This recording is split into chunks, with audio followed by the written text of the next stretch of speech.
YCP అధ్యక్షుడు జగన్మోహన్ రెడ్డి ఇటీవల చేస్తున్న రాజకీయం తెలుగుదేశం పార్టీకి, కూటమి ప్రభుత్వానికి పెద్ద సవాలుగా మారింది. ఈ రాష్ట్రంలో ఏ వ్యక్తి అయినా సరే, ఏ బలహీనుడైనా సరే, ఏ సమూహమైనా సరే అధికార బలం ముందు అణిచివేతకు గురవుతుంటే వాళ్ళ తరఫున నిలబడాల్సింది వైఎస్ఆర్ కాంగ్రెస్ పార్టీనే అన్నది జగన్ నిర్ణయం. ఇందుకు తగ్గట్టుగానే జగన్మోహన్ రెడ్డి ఆలోచనలు ఉంటున్నా ఇటీవల వైఎస్ఆర్సీపీ కూడా ఆ దిశగానే ముందుకు వెళ్తూ ఉంది. విపరీతమైన అధికార బలం, దేన్నైనా కప్పిపెట్టగల మీడియా బలం, అన్నింటికీ మించి చూసి రమ్మంటే చేసి వచ్చే పోలీసులు కొందరు అధికార పార్టీకి, అధికార కూటమికి మద్దతుగా ఏ పనైనా చేసేందుకు సిద్ధంగా ఉన్న ఈ పోలీసు బలగం, ఈ మూడు కలిసిన చోట అధికార బలం, మీడియా బలం, పోలీసు బలం మూడు కలిసిపోయిన ఈ చోట బలహీనుల పక్షాన ఏదో ఒక పార్టీ నిలబడాల్సిన అవసరం ఉంది. ఈ రాష్ట్రంలో ఆ పాత్ర పోషించేందుకు ఒక వైఎస్ఆర్సీపీ తప్ప మిగిలిన ఏ రాజకీయ పార్టీ కూడా సిద్ధంగా లేదు అన్నది కూడా చాలా క్లియర్గా అర్థమవుతోంది. అందుకే జగన్మోహన్ రెడ్డి తన పార్టీ నాయకుల్ని కావచ్చు, తనకు మద్దతుగా ఉన్న తన మీడియానే, సాక్షిని కావచ్చు, అన్నింటిని కూడా ఆ దిశగానే నడిపిస్తూ ఉన్నారు. ఒక మారుమూల గ్రామంలో ఒక సాధారణ వ్యక్తి అయినా సరే ఈ అధికార బలం ముందు అణిచివేతకు గురవుతూ ఉంటే వైఎస్ఆర్ కాంగ్రెస్ పార్టీ స్పందిస్తోంది, వైఎస్ఆర్సీపీ మీడియా స్పందిస్తోంది. ఇదే ఇప్పుడు నచ్చడం లేదు. తెలుగుదేశం పార్టీకి మద్దతు అని పేరున్న మీడియా సంస్థలు కూడా నచ్చడం లేదు. ఈరోజు ఆంధ్రజ్యోతి పత్రికలో బ్యానర్ ఐటమ్, కలిసికట్టుగా బురద చల్లుదాం అంటూ బ్యానర్ ఐటమ్ రాశారు.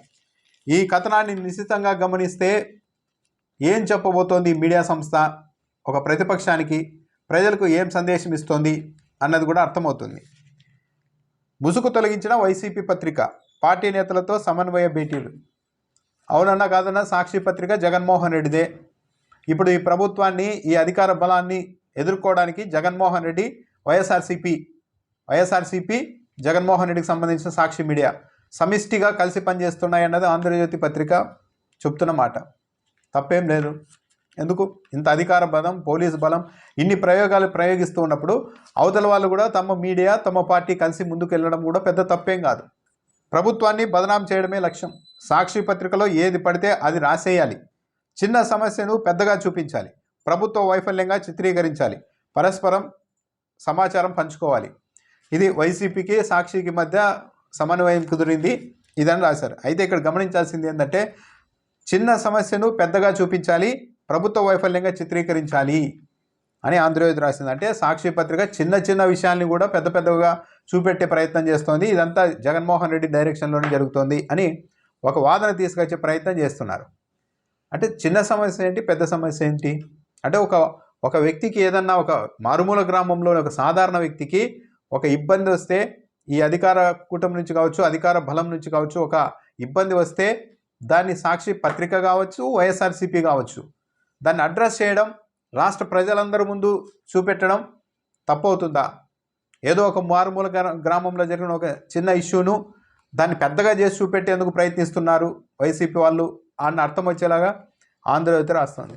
నిజమే, ఆంధ్రజ్యోతి సాక్షికి ఎలా తేడా ఉంది, ఎవరు దేని చిన్న అంశం అనుకుంటున్నారు, ఎవరు పెద్ద విషయం అనుకుంటున్నారు అన్నదానికి ఈరోజే వచ్చిన ఒకే వార్త అటు సాక్షిలో, ఇటు ఆంధ్రజ్యోతిలో ప్రచురితమైన విధానాన్ని బట్టి మనం అర్థం చేసుకోవచ్చు. ఉమ్మడి అనంతపురం జిల్లాలో 9వ తరగతి చదువుతున్న ఒక మైనర్ బాలిక పైన 14 మంది బెదిరించి, బ్లాక్మెయిల్ చేసి, వీడియోలు చూపించి కొన్ని నెలలుగా అత్యాచారం చేస్తున్నారు. ఈ విషయం బయటకు వచ్చిన తర్వాత ఆ అమ్మాయి గర్భిణీ అయిన తర్వాత ఆ గ్రామంలో ఆమె తల్లి గ్రామం నుండి వదిలేసి వెళ్ళిపోయారు. వాళ్ళను ఒక రౌడీ షీటర్ తన ఆధీనంలో పెట్టుకున్నారని చెప్తున్నారు. అబార్షన్ చేయించడం ద్వారా అసలు కేసే లేకుండా చేసేందుకు ప్రయత్నాలు చేస్తున్నారు, ఒత్తిడి చేస్తున్నారని సాక్షి పత్రిక ఈరోజు మొదటి పేజీలోనే రాస్తూ లోపల పెద్ద కథనం రాసింది. కానీ అదే వార్తను ఆంధ్రజ్యోతి చూస్తే జిల్లా ఎడిషన్లో, ఎక్కడ మెయిన్ పేజీలో కాకుండా జిల్లా ఎడిషన్లో కేవలం ఒక చిన్న వార్తగా, కేవలం అంతే ఒక 6-7 లైన్ల వార్తగా ఆంధ్రజ్యోతి రాసింది ఈ అంశాన్ని. అంటే దీన్ని బట్టే అర్థమవుతుంది ఎవరి ఇంటెన్షన్ ఎలా ఉందని. ఒక బాలికకు సామూహికంగా నెలల తరబడి 14 మంది అత్యాచారం చేస్తే ఆ విషయాన్ని సాక్షి మెయిన్ పేజీలో ప్రచురించింది, 2 పేజీలోనే. ఆంధ్రజ్యోతి మాత్రం జిల్లా ఎడిషన్లో చిన్న వార్తగా ఇచ్చింది. ఇది ప్రయారిటీ. అంటే ఇలాంటివి ఆంధ్రజ్యోతి చెప్తున్న దాని ప్రకారం అయితే ఇలాంటి వార్తలు కూడా చిన్నగా ఎక్కడో వేసేయాలి. కానీ ఇలాంటి చిన్న చిన్న వార్తల్ని కూడా సాక్షి పెద్దగా రాస్తోంది అన్న అర్థం వచ్చేలాగా ఈరోజు ఆంధ్రజ్యోతి విమర్శ ఉంది. అంటే ఇలాంటి ఘటనలు జరిగినా సరే సాక్షి పత్రికలో పెద్ద పెద్ద కథనాలు రాయకూడదు. ఎక్కడో జిల్లా ఎడిషన్లో 2-3 వ్యాఖ్యలు రాసి వదిలేయాలి. కానీ సాక్షి మాత్రం పని కట్టుకొని ప్రభుత్వాన్ని బదనాం చేయడానికి పెద్ద పెద్దగా రాస్తోంది అన్న విధంగా ఈరోజు ఆంధ్రజ్యోతి రాసింది. అంటే తప్ప? అంటే ఒక మారుమూల గ్రామంలో ఒక బాలిక కావచ్చు, ఒక మహిళ కావచ్చు, ఒక రైతు కావచ్చు, ఏ వ్యక్తి అయినా కావచ్చు, ఒక సామాన్యుడికి ఇబ్బంది వస్తే దాన్ని రాష్ట్ర వ్యాప్తంగా రాష్ట్ర ప్రజల ముందు ఉంచడం ఎలా తప్పవుతుంది? అది చిన్న ఇష్యూ అని ఎలా చెప్తాం మనం? అది అనుభవించేవాడికి ఆ పెయిన్ తెలుస్తూ ఉంటుంది. అది చిన్న ఇష్యూనా, అతనికి చావు బతుకుల సమస్యనా అనేది ఆ అనుభవించే వ్యక్తికి తెలుస్తుంది.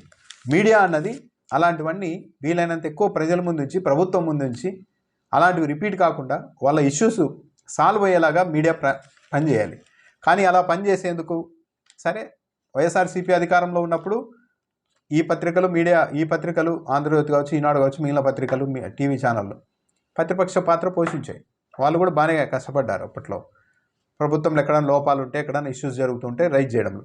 కానీ ఇప్పుడు ఈరోజు అదే పని సాక్షి చేస్తుంటే, సాక్షి ఏం ముసుకేం కాదు, అది జగన్మోహన్ రెడ్డి పత్రికే. ఈ రాష్ట్రంలో చిన్న పిల్లాడిని అడిగినా చెప్తారు. కాబట్టి అలాంటిది సాక్షి ఈ ఇష్యూస్నన్నీ బయటికి తీసుకొస్తూ ఉంటే అలా చేయడం తప్పు. ఇదంతా చిన్న చిన్న విషయాల్ని తెచ్చి ప్రభుత్వం మీద బురద జల్లడానికి సాక్షి ఇలా చేస్తోంది, తన సర్క్యులేషన్ పెంచుకోవడానికి ఇలా చేస్తోంది అని ఆంధ్రజ్యోతి రాసింది. అంటే సర్క్యులేషన్ పెరుగుతుంది ఇలాంటి విధానంతో సాక్షి ఇంత దూకుడుగా ఇలా ప్రతి అంశాన్ని కవర్ చేస్తూ వెళ్తే సాక్షి సర్క్యులేషన్ పెరుగుతుంది అని ఇండైరెక్ట్గా ఆంధ్రజ్యోతి కూడా చెప్తోంది. మరి అది కూడా తప్పేం కాదు కదా. సరే, మనకు నచ్చిన పార్టీ అధికారంలో ఉన్నప్పుడు ఒకలా, నచ్చని పార్టీ అధికారంలో ఉన్నప్పుడు ఇంకోలా వ్యవహరించడం అనేది మీడియా సంస్థలకు కామన్ అయిపోయింది. కానీ ఒక సందర్భంలో ఒక పాత్ర మనం పోషించలేనప్పుడు అవతల కూడా ఆ పాత్ర పోషిస్తూ ఉంటే ఇంకో మీడియా చూసైనా కనీసం గమనిస్తూ ఉండాలి. కానీ మీరు అలా చేయకూడదు. అలాంటి చిన్న చిన్న అంశాలకి, వ్యక్తులకు సంబంధించిన ఇష్యూస్ మీద మీరు ప్రాధాన్యత ఇవ్వకూడదు. మీడియాలో పెద్ద పెద్ద కథనాలు రాయకూడదు, అది తప్పు అని అంటూ ఉన్నారంటే ఇంకో ఆ మీడియానే ఆలోచన చేసుకోవాలి కరెక్ట్గా వెళ్తున్నామా లేదా అన్నది. సో జగన్మోహన్ రెడ్డి అయితే ఈ రాష్ట్రంలో, సరే ఆయన పొలిటీషియన్ కాబట్టి రాజకీయాల్లో మైలేజ్ కోసం కూడా ప్రయత్నాలు చేస్తుంటారు, తప్పేం కాదు. ఏది ఏమైనా సరే ఈ రాష్ట్రంలో ఏ ఒక్క ఇండివిజువల్కి ఇబ్బంది వచ్చినా, ఈ అధికార పార్టీ నుంచి కావచ్చు, పోలీసుల నుంచి కావచ్చు, అధికార బలం నుంచి కావచ్చు, నాయకుల నుంచి కావచ్చు, ఏ ఇబ్బంది వచ్చినా సరే వాళ్లకు మేమున్నాం, ఆ వ్యక్తికి, ఆ సమూహానికి మేముంటాం అని ధైర్యం నింపే దిశగా జగన్మోహన్ రెడ్డి రాజకీయం చేస్తూ ఉన్నారు. తప్పేం కాదు. ఇలాంటి వ్యవస్థల్లో మొత్తం పెద్ద పెద్ద వాళ్ళంతా ఏకమైనప్పుడు, మీడియా, అధికార బలం, పోలీసులు అందరూ ఏకమైన ఇలాంటి నేపథ్యంలో ఇంకో రాజకీయ పార్టీ ఇంతే బలంగా బాధ్యతల పక్షాన నిలబడాల్సిన అవసరం ఉంది. జగన్మోహన్ రెడ్డి ఆ పని చేస్తూ ఉన్నారు. దాన్నైతే తప్పు పట్టడానికి లేనే లేదు. ఇది చిన్న ఇష్యూ, ఇది పెద్ద ఇష్యూ అని నిర్ణయించాల్సింది మీడియా కాదు. ఆ వ్యక్తికి, అనుభవించే వ్యక్తికి తెలుస్తుంటుంది అది చిన్న విషయమా లేకుంటే పెద్ద విషయమా అన్నది. కాబట్టి ఇవన్నీ కాదు. కానీ జగన్మోహన్ రెడ్డి అయితే ప్రతి ఒక్కరి కోసం మేము ఉండాలి, మా పార్టీ ఉండాలి బాధితుల పక్షాన అని అనుకోవడం మాత్రం ఆహ్వానించదగ్గ అంశమే.